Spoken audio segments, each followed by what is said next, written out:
자, 우리는 사무엘하 14장을 통해서 어떤 장면까지 확인을 했냐면 장자 암논이 이복 동생 다말을 범했습니다. 그리고 버렸죠. 그 일로 말미암아 말하자면 원한을 가지게 된 압살롬이 오랫동안 준비를 하고 그래서 암논을 죽였습니다. 말하면 이복형이죠. 이복형 암논을 죽였습니다. 일로 인해서 압살롬은 어머니의 나라 그술로 도망을 가서 한동안 있게 됐습니다. 다윗은 암논이 자기 이복 누이 다말을 범한 것에 대해서도 율법 안에서 바르게 징계해내지 못했죠. 그로 인해서 압살롬은 더 아버지에 대해서 실망을 했을 것이고 그 복수심에 의해서 치밀하게 준비하여 결국 복수를 성공했는데 다윗은 그렇게 형제를 죽인 압살롬에 대해서도 어떻게 징계하지 못했습니다. 어떻게 보면 너무나 지나친 자식 사랑 때문에 그랬을 수도 있습니다. 또한 하나님에 대한 어떤 그 공의에 대해서 다윗은 심각하게 여기지도 못했던 것 같습니다. 노년에 이르러 가면서 어쩌면 다윗은 많이 그 영적 상태가 좀 희미해졌을 것으로도 여겨집니다. 그렇게 또 여러 해가 지나갔고 결국 다윗은 압살롬을 예루살렘으로 오게 했습니다. 하지만 막상 와서 압살롬을 바라보니까 암논을 죽인 것에 대해서 어떻게 해야 될지 결정을 내리지 못하고 또 여러 해 압살롬을 그저 집에만 있게 했습니다. 보지도 않았습니다. 궁으로 들어오게 하지도 않았습니다. 그러다가 결국 화해하는 장면을 보았습니다. 요압의 중재로 인해서 화해를 했죠. 그러나 그 화해의 장면에서 우리는 참 안타까움을 보았습니다. 다윗은 부자의 정을 가지고 화해했지만 압살롬은 아버지로서 용서를 구한 것이 아니라 그저 그 눈앞에서 화해하는 척만 했습니다. 실제로는 아버지 앞에 자신의 잘못을 뉘우치거나 반성하거나 하는 마음이 전혀 없었던 것이죠. 다윗도 아버지의 정으로서는 용서했으나 하나님의 공의를 바르게 세우지는 않았습니다. 사실은 이것이 문제였습니다.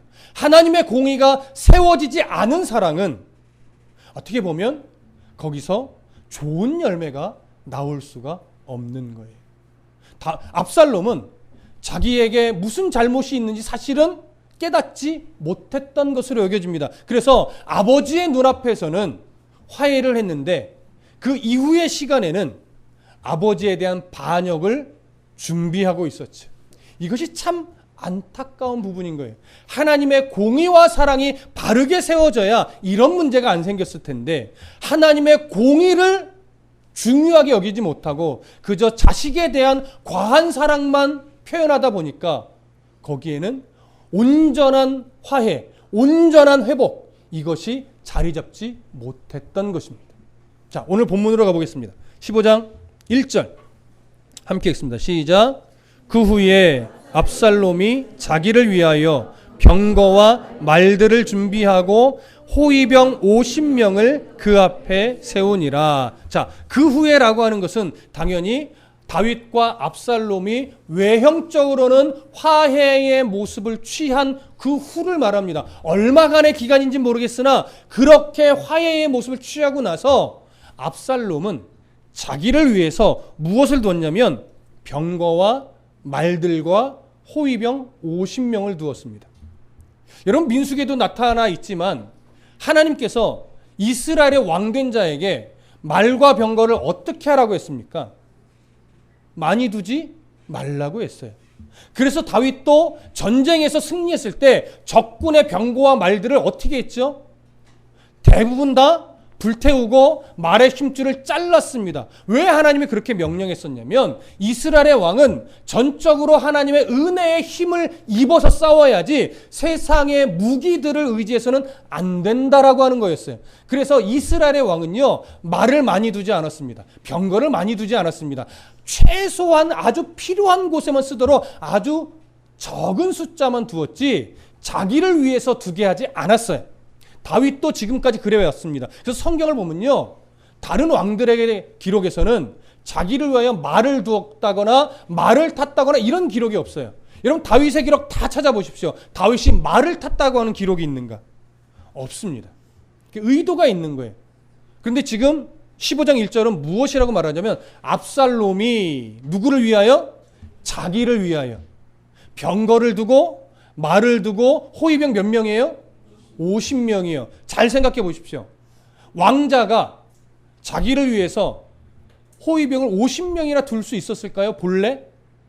그렇게 두지 않습니다. 이 숫자는요, 다분히 왕을 경호하는 경호 부대에나 가질 수 있는 숫자이지 왕자가 자기를 위해 스스로 50명의 호위병을 두지 않습니다.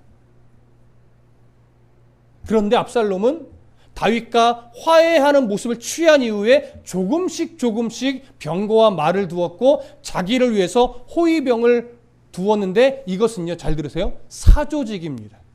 자기가 돈을 들여 자기가 모집해서 자기가 둔 거예요. 다윗 왕이 압살롬을 위해서 세워준 것이 아니에요. 자, 그러면 압살롬은 지금 왜 말과 병거와 호위병을 이렇게 두었을까요?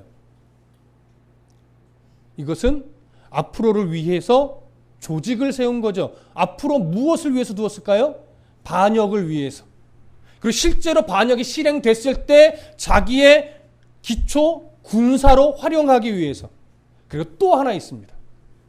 그 반역을 위해서 준비한 사조직으로서의 군대인데 여기에는 또 뭐가 있냐면 백성들에게 보여주기 위한 거예요.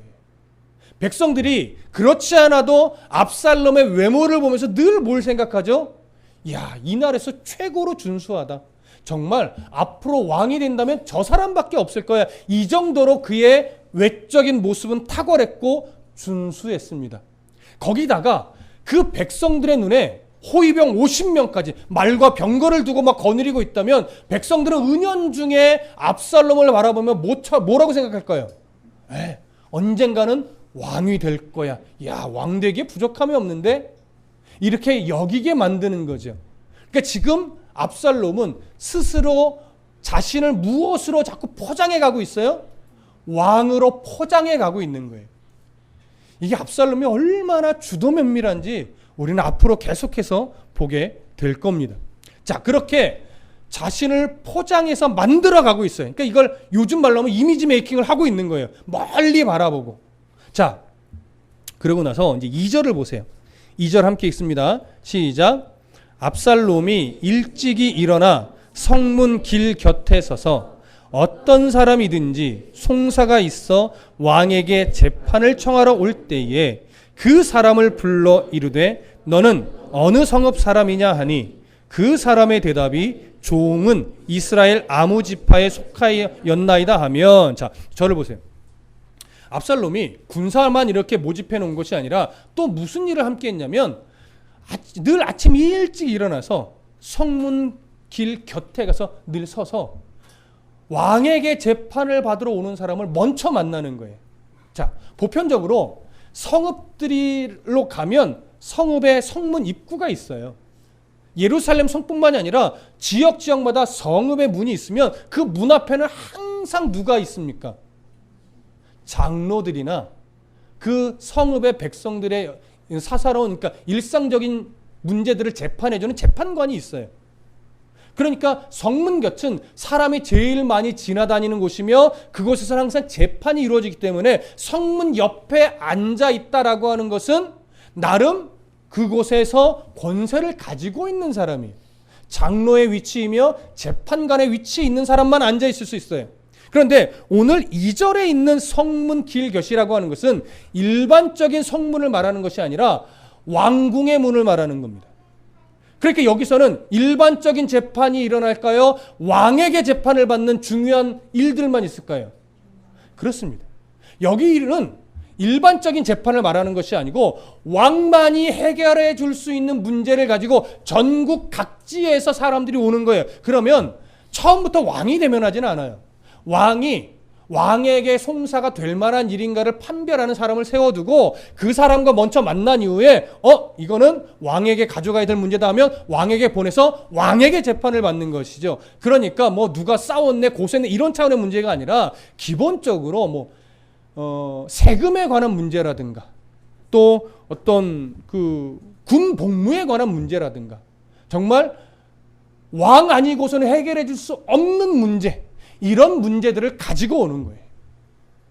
그런데 그런 왕의 문 앞에 가서 송사하는 사람을 만나기 전에 압살롬은요, 먼저 그 길 곁에 먼저 가는 거예요. 그러니까 왕 오는 길목에 서 있는 거죠. 길목에 서서 누구를 만나냐면 바로 이렇게 문제를 가지고 왕에게 재판받기 위해서 오는 전국 각지의 사람을 다 만나는 거예요. 거의 매일매일. 만나서 무슨 대화를 할까요? 오늘 2절에 보면 이렇게 말해요. 송사가 있어 왕에게 재판을 청하러 올 때에 그 사람을 불러 이르되 너는 어느 성읍 사람이냐 하니 그 사람의 대답이 종은 이스라엘 아무 지파에게 속하였나이다. 이렇게 말하는 거예요. 이건 뭐냐면 이들이 지금 어떤 불만을 갖고 있는가. 자, 보십시오. 왕만이 해결해 줄 수 있는 문제를 가지고 온다는 것은 사실 그 이면에는 왕의 정책에 뭔가 불만이 있는 거예요. 불편함이 있는 거예요. 그래서 불만도 있지만 왕이여 이거 해결해 주십시오. 그러니까 한편에는 항상 왕에 대한 불만을 가지고 있는 사람이 더 많죠. 그러면 압살롬은 그 오는 사람을 만나서 무슨 문제인지를 묻고 들어보면 일단 지금 왕에게 어떤 불만이 있는지가 파악이 될 것이고 또 어느 지파에서 가장 많은 불만이 있는지 지파별로도 파악이 되죠. 자, 그러면 압살롬은 이걸 다 듣고 어떻게 할까요? 나는 다윗 왕과는 달리 이런 문제들을 아주 공의롭게 너희들의 입장에서 나는 다 재판해 줄 수 있는 그런 능력 있는 사람이야 라고 자기를 또 포장할 수 있겠죠. 그러면서 어느 지파가 가장 많이 어떤 불만을 갖고 있는지 아니까 그 지파의 사람들을 자기 편으로 끌어들이기에 좋지요. 내가 이런 문제 해결해 줄게. 다윗 대신 내가 왕이 될 때 나를 지원해라. 이러면 그 지파에서 싫어할까요? 싫어하지 않죠. 이런 것들을 노리는 거예요. 그래서 이것을 파악하기 위해 다윗은 매일 이른 아침 일찍 가서 송사하러 오는 그 길목에 서서 먼저 사람들을 만나 어떤 불만이 있는지 물어보고 나는 이런 사람들 내가 재판관이었으면 내가 다 들어줬을 텐데 당신의 재판이 옳아요. 그런데 왕은 당신의 귀에 기울이기 위해서 좋은 송사를 들어줄 만한 좋은 사람을 제대로 세워주지 않았어요. 이렇게 말하는 거예요. 오늘 본문을 다시 봐볼까요? 3절부터 6절 함께 읽습니다. 시작.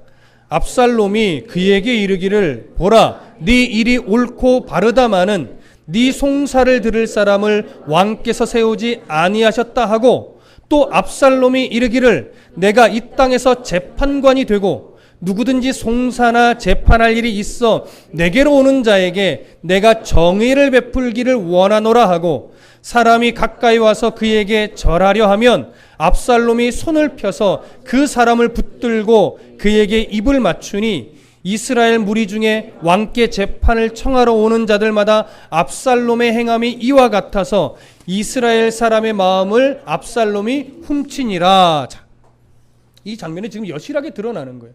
뭐가 문제냐? 나 같으면 그 문제 잘 해결해 줄 수 있을 텐데 왕은 당신의 말에 귀 기울 만한 좋은 송사를 들을 사람을 제대로 세워주지 않았다. 이러면서 압살롬이 어떻게 했다고 성경이 말해요? 백성들의 마음을 훔쳤다라고 말하는 거예요.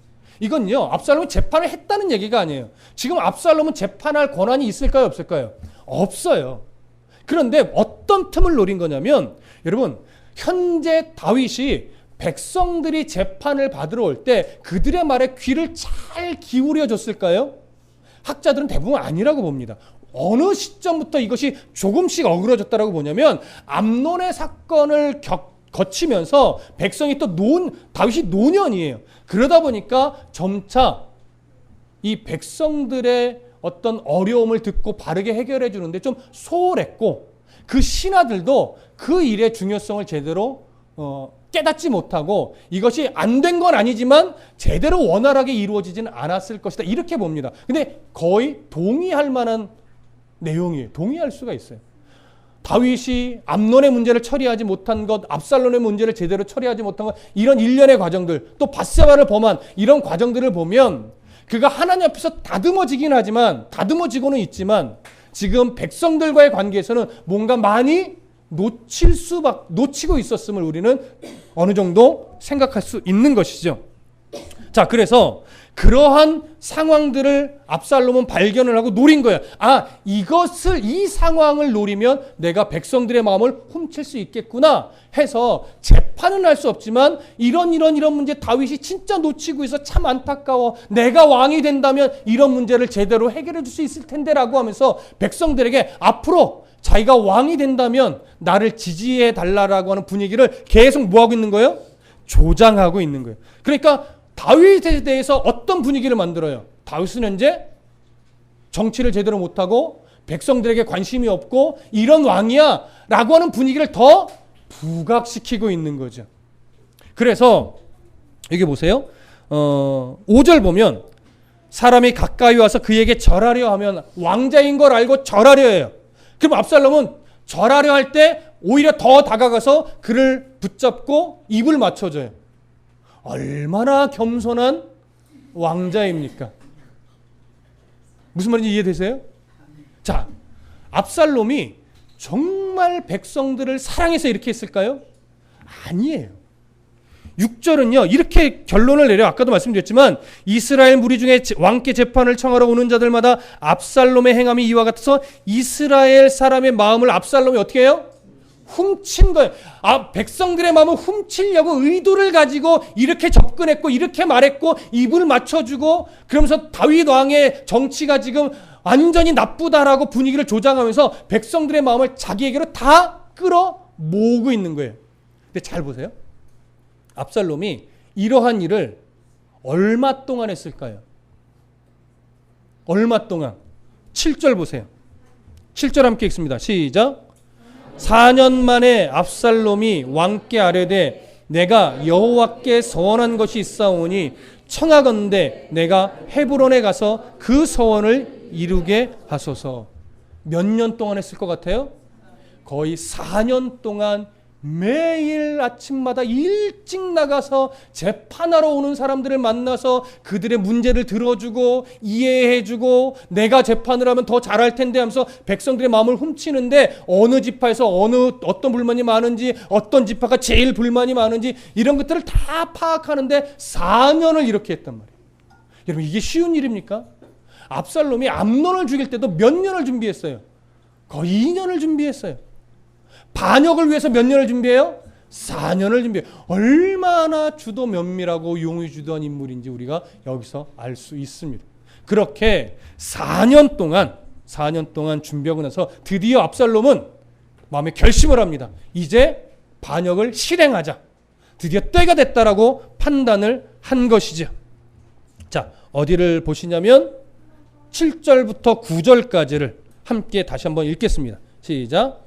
4년 만에 압살롬이 왕께 아뢰되 내가 여호와께 서원한 것이 있사오니 청하건대 내가 헤브론에 가서 그 서원을 이루게 하소서. 당신의 종이 아람 구술에 있을 때에 서원하기를 만일 여호와께서 반드시 나를 예루살렘으로 돌아가게 하시면 내가 여호와를 섬기리이다 하였나이다. 왕이 그에게 이르되 평안히 가라 하니 그가 일어나 헤브론으로 가니라. 자, 압살롬이 4년 동안 치밀하게 반역을 준비했습니다. 그러고 나서 이 반역을 실행할 장소를 어디로 정했냐면 헤브론으로 정했어요. 자, 한번 생각해 보시죠. 압살롬이 왜 굳이 반역을 시행할 장소로 헤브론을 정했을까요? 헤브론이 어떤 장소입니까? 일단 압살롬이 태어난 곳입니다. 그리고 유다의 왕이 되었을 때, 다윗이 유다의 왕이 되었을 때 그때 수도가 어디였어요? 헤브론이었어요. 이곳을 7년 반 정도를 통치했습니다. 그러니 이곳이 수도였으니 헤브론 사람들은 다윗을 왕으로 섬기면서 정말로 다윗에 대한 지지도가 가장 컸을 것이고 그들은 온갖 기득권을 다 누렸을 겁니다. 정치적 기득권, 경제적 기득권, 사회적 기득권, 종교적인 기득권, 문화적인 기득권, 모든 기득권을 다 누렸을 거예요. 그렇게 7년 반을 누렸는데 7년 반 되던 때에 어떤 일이 벌어지죠? 온 이스라엘에 이제 왕으로 추대가 되고 드디어 왕위를 이어받습니다. 그리고 나서 북이스라엘과 남유다 그 사이에 가장 적당한 곳에 수도를 옮기게 되죠. 그것이 어디예요? 그것이 예루살렘이에요. 자, 그러면 예루살렘으로 수도가 옮겨졌으니 헤브론의 사람들이 누리던 이 온갖 종류의 기득권이 여전히 누릴 수 있었을까요? 많이 감소됐을까요? 많이 감소되죠. 다윗을 지지했지만 막상 기득권을 다 잃어버리고 예루살렘으로 어떻게 보면 빼앗기다시피 했으니 헤브론 사람들은 한 해 두 해 지나갈 때마다 마음에 뭐가 생길까요? 불만이 생길 수밖에 없을 겁니다. 그런데 압살롬이 이곳을 반역의 주둔지로 삼았다라고 하는 것은 일단 어느 지역이 다윗에 대한 불만이 가장 컸다라고 하는 걸까요? 헤브론이 다윗에 대한 불만이 가장 컸다는 거예요. 가장 많은 지지가 있었던 헤브론이 이제는 다윗에 대해서 가장 많은 불만을 가지고 있었던 곳이에요. 그러니까 이곳에서 반역을 하고 이곳에서 자기가 왕위로 일어선다면 헤브론 사람들은 환영할까요? 환영하지 않을까요? 환영하죠. 왜냐하면 다시금 그 모든 기득권이 헤브론에서 누릴 수 있을 것이라고 하는 기대가 생기니까. 무슨 말씀 이해되세요? 그래서 헤브론을 반역의 도시로 정합니다. 이것도 4년 동안의 치밀한 준비 가운데 얻은 결과죠. 자, 그렇게 헤브론을 반역의 장소로 결정을 하고 나서 압살롬이 다윗을 찾아가서 이제 말합니다. 그냥 가면 안 되니까 정당한 명분을 세우는데 7절 중간에 이렇게 말하죠. 다윗에게 말합니다. 청하건대 내가 헤브론에 가서 그 서원을 이루게 하소서. 당신의 종이 아람 구술에 있을 때에 서원하기를 만일 여호와께서 나를 예루살렘으로 돌아가게 하시면 내가 여호와를 섬기리이다 하였나이다. 그술에 있을 때에 이렇게 서원했다는 거예요. 하나님이 정말 나를 이스라엘로 되돌아갈 수 있게만 해주신다면 내가 하나님을 섬기겠습니다. 이건 제사 드리겠습니다. 이런 의미예요. 자, 실제로 압살롬이 그렇게 서원한 적이 있었을까요? 없었을까요? 없었죠. 왜 없었다라고 제가 거의 단정하듯이 말하냐면 사무엘하 14장 32절로 가보십시오. 사무엘하 14장 32절. 이때 압살롬이 요압에게 이렇게 말합니다. 압살롬이 요압에게 대답하되 내가 일찍이 사람을 네게 보내 너를 이리로 오라 청한 것은 내가 너를 왕께 보내 아뢰게 하기를 어찌하여 내가 그 술에서 돌아오게 되었나이까 이때까지 거기 있는 것이 내게 나으리이다 하려 함이로라. 이제는 네가 나로 하여금 왕의 얼굴을 볼 수 있게 하라. 내가 만일 죄가 있으면 왕이 나를 죽이시는 것이 옳으니라 하는지라. 자, 압살롬이 이스라엘로 돌아오고 싶어 했었다고 표현합니까? 아니죠. 난 그 술에서도 얼마든지 좋았는데 불러놓고 왜 안 만나 줍니까? 이렇게 말하려고 했었다라고 하는 거예요. 이것을 볼 때 압살롬이 이스라엘로 되돌아오려고 그 술에 있을 때 하나님께 서원했던 적은 있었다라고 보기 어렵죠. 그러니 없었다라고 보는 것이 더 맞습니다. 그럼에도 불구하고 압살롬은 다윗에게 자기가 헤브론으로 가는 명분을 세우기 위해서 이렇게 서원했습니다라고 말했을 때 다윗은 압살롬의 이 말을 듣고 마음이 어땠을까요? 어이구 거짓부렁하네 이렇게 생각했을까요? 아니요. 감동하죠. 그래도 압살롬이 이 이스라엘을 아끼고 사랑해서 하나님 앞에 이런 서원을 했구나. 기특하다. 대견하다. 그러면서 기꺼이 의심 없이 뭐라고 말해요? 평안히 가라. 이렇게 말하는 거예요. 다윗이 지금 영적 분별이 없어요. 그래서 정답 명분을 얻었어요. 여러분 이 명분이 왜 중요하냐면 압살롬이 혼자 가지 않기 때문에 그래요. 자, 몇 명을 데려갈까요? 자, 10절부터 11절, 10절, 11절 함께 읽습니다. 시작. 정탐을 이스라엘 모든 지파 가운데에 두루 보내 이르기를 너희는 나팔 소리를 듣거든 곧 말하기를 압살롬이 헤브론에서 왕이 되었다 하라 하니라. 그때에 청함을 받은 200명이 압살롬과 함께 예루살렘에서부터 헤브론으로 내려갔으니 그들은 압살롬이 꾸민 그 모든 일을 알지 못하고 그저 따라가기만 한 사람들이라. 자, 우선 압살롬이 헤브론으로 이제 정식으로 허락을 받고 갈 때에 누구를 전국에 보내요? 정탐을 전국에 보내. 이건 그러니까 신하들을 보냈다는 얘기예요. 자기 종들을 보낸 이유가 이거예요. 일단 헤브론에서 왕으로 세움 받을 때, 그러니까 정식으로 세움 받은 것이 아니라 이제 구테타로 세움을 받는 거죠. 반란으로 세움을 받는 거예요. 세움을 받을 때 이 소식을 전국에 동시에 뭐하기 위해서? 알리기 위해서. 동시에 알릴 때 혹여나 어떤 반란이 일어나는가 제대로 주시해야 되고, 반란이 일어나지 못하게 해야 되기 때문에 이들을 전국에 일단 다 중요 도시에 보낸 거예요. 자, 그것만 한 것이 아니라 갈 때 혼자 가지 않고 몇 명을 대동했대요?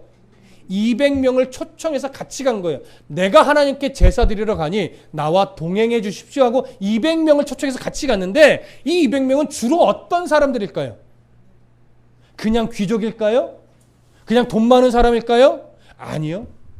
다윗 이 정치권 안에서 주요 요직에 있는 사람 200명을 초청한 겁니다. 왕은 그것을 허락했을까요? 안 했을까요? 허락했죠. 왕자가 하나님 앞에 감사함으로 제사한다니까 이것에 동참해줄 이 신하들에게 오케이 해준 거예요. 가라, 괜찮다 해준 거예요. 그래서 사실은 이것이 반역인 줄 모르고 그저 제사를 함께 드려주려고 200명이 기꺼이 따라가 준 거예요. 자, 그러면 헤브론에 도착하면서부터 문제가 생기죠. 어떤 문제가 생길까요? 그러니까 진퇴양난이 되는 거예요. 뭐예요? 그 반역인 걸 깨달았을 때 이미 늦었죠. 거절하자니 뭐가 위험해요? 자기 생명이 위험해요. 가만히 있자니 뭐가 되는 거예요? 그 반역을 동참한 자가 되는 거예요. 이들은 정말 어떻게 해야 될지 모르는 상태로 야, 이거 큰일인데 어떻게 하지? 이러고 있을 거예요. 그런데 이러한 상황을 이제 굳히는 일이 하나 벌어집니다. 자, 몇 절을 보시냐면 12절 함께 읽습니다. 시작. 제사 드릴 때에 압살롬이 사람을 보내 다윗의 모사 길로 사람 아히도벨을 그의 성읍 길로에서 청하여 온지라. 반역하는 일이 커감에 압살롬에게로 돌아오는 백성이 많아지니라. 자, 200명의 주요 인사들이 헤브론까지 가서 거기서 제사를 드리면서 아, 이것이 반역이구나, 압살롬이 왕이 되려 하는 일이구나를 알았을 때 압살롬은요 누구를 모셔오냐면 아히도벨을 모셔와요. 자, 이전에 밧세바의 사건을 이야기할 때 아히도벨이 어떤 인물인지 말씀을 드렸어요. 어떤 인물입니까? 밧세바의 할아버지예요. 밧세바의 할아버지일 뿐만이 아니라 다윗의 37인의 용사 중에 한 명이고 다윗이 가장 신이 많은 모사예요. 지혜자요 전략가란 말이에요. 다윗과 가장 친밀하던 사람이고 다윗이 가장 믿고 의지하던 사람이에요. 그런데 이런 사람이 지금 압살롬의 편에 서서 다윗을 반역한 거예요. 배반한 거예요. 왜 배반했을 것 같으십니까? 성경이 명확하게 이것 때문에 배반했다 말은 안 하지만 정황적으로 볼 때 일단 아히도벨이 다윗에 대해서 가장 크게 실망한 사건은 자기 손녀 밧세바를 억지로 범한 것. 이것을 알고 나서 다윗에 대해서 완전히 실망을 했을 것으로 봅니다. 제 개인적인 견해는 아닙니다. 모든 학자들이 대부분 다 그렇게 봅니다.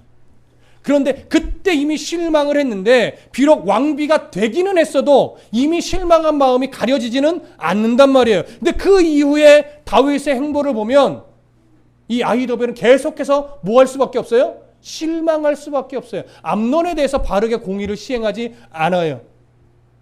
오히려 압살롬이 더 멋진 것 같이 보여요. 압살롬이 치밀하게 준비하여 암논을 죽였는데 또 압살롬에 대해서도 우유부단하게 어떤 조치도 제대로 취하지 않아요. 얼마든지 그술로 가서 압살롬을 데려올 수 있었어요. 하지만 성경에도 나와 있죠. 데려오지 않았어요.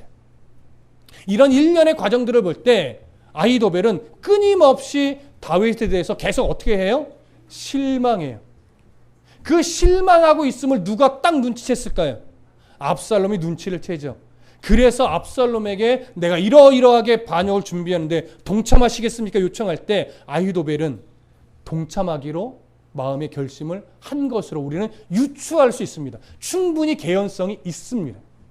자, 그렇게 해서 아히도벨과 같은 다윗이 가장 신이 많은 모사가 압살롬의 편에 딱 서니까 그 인사 200명은 주요 요직에 있던 200명은 어떻게 생각할까요? 아, 이미 압살롬에게로 모든 힘이 기울어졌구나. 이게 대세인가 보다. 그래서 200명은 이제 누구 편에 섰을까요? 압살롬 편에 섰을 것으로 여겨져요. 그래서 12절이 이렇게 얘기하는 거예요. 아히도벨을 그의 성읍 길로에서 청하여 온지라 반역하는 일이 커감에 더 이제 확장되는 거예요. 그렇게 되면 압살롬에게로 돌아오는 백성이 많아지니라. 여러분 무슨 의미예요? 압살롬을 왕으로 인정하고 받아들이는 주요 요직의 사람이나 백성들이 더 많아졌다는 거예요. 자, 우리는 이런 상황들을 보면서 두 가지를 생각할 수 있습니다. 다윗 참 노년에 교만 부리다가 노년에 하나님의 공의를 제대로 시행하지 않다가 이렇게 큰 일을 당하는구나. 다윗 참 내가 생각했던 것보다 더 미련한 사람이네. 이렇게 하나 생각할 수 있고, 야, 압살롬 정말 못된 놈이네. 그래도 그렇지 어떻게 아버지를 반역하고 자기가 왕이 되려고 해. 이렇게 압살롬에 대해서 사실은 욕을 할 수도 있겠지요.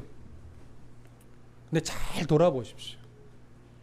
다윗의 미련한 모습이 사실은 내 모습입니다. 압살롬의 그 못된 모습이 사실은 내 모습이에요. 다윗과 같이 어리석고 미련하고 압살롬처럼 못된 나를 하나님이 사랑하셔서 예수 그리스도의 그 보혈로 우리를 구원의 백성으로 삼아 주신 거죠. 이 세상 그 어떤 가치로 이 구원의 은혜를 살 수 있겠습니까? 다윗은 바로 그런 하나님의 백성임에도 불구하고 계속 이렇게 하나님의 은혜 안에 거하는 듯 하다가도 또 어리석은 길로 갑니다. 하나님의 은혜로 다듬어지는 듯 하는데도 또 미련한 길로 갑니다. 이것이 우리란 말이지. 이것이. 이게 인정이 됩니까?